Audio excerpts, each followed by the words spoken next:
Omuwendo gw'abagenda okuwandiisa okujjuza ekifo kya Kawempe North guweze 13 nga batandika okuwandiisa olunaku olw'enkya ku kitebe ky'akakiiko by'okulonda e Kawempe. Akulira ebyokulonda mu Kawempe Reverend Nasuna ng'asinziira ku kitebe kyabwe Tula agambye nti bo ng'abatwala ebyokulonda beeteeseteese bulungi okuwaniriza buli omu agenda okuleeta empapula. Olunaku olw'enkya tusuubira ba MPs abakinye nomination forms 13 ne bano abali directly elected councillors wa LC3 tusuubira abantu 8 sofa. Kyokka abasabye okugoberera amateeka agateereddwawo nga bajja okuwandiisa omuli okuleeta lisiti ziraga nti basasudde obukadde 3 okubeera n'empapula z'obuyigiriza ezituukiridde era nti abaana abyera tebabigoberedde si baakukkirizibwa.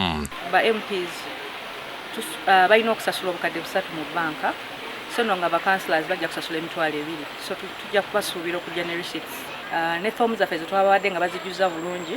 Nasuna abudde abagenda okujja baleme kuleeta abantu bangi okuwala okutaataaganya abo abali ku mirimu gyabwe n'abayizi b'amasomero. Tubasabye bajje n'abantu 2, omuntu anaamunominatinga n'omuntu anaamusekendinga.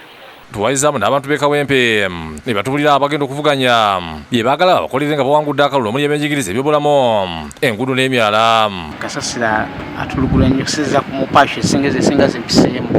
Kasasiro mungi nnyo mu bantu. Abaana abatasoma mwe bali bangi mu Kawempe n'enguudo zennyini zabalemu ottereeza. Emyala Kasasiro gikolebwa obupati from omwalo omunene ogwa Nakamiro emyala emitono tewali mwala gwalikolebwa. Ekyo ensonga ey'okubiri ya Kasasiro. Nze olwanga oluguudo lujjudde enfuufu nga njagala nnyo oluguudo olwo olwa Ssekati oluli mu Ssekati olwawula Nammere ne Ssekati lulongoosebwe. Baatugamba ffe abakadde tujjanga kufuna ssente ezo mu myaka 8. Senga bwakiri batwongezaako emyaka ne bagamba nti emyaka tuve mu 6 awo kirungi. Sala Nakitunga akulidde Kawempe Buga agamba nti balina ekizibu ky'amalwaliro mu Kawempe ng'eddwaliro balindira Kawempe lifaano likozesebwa abantu b'eggwanga lyonna era nti batambula engendo nene okuzaala.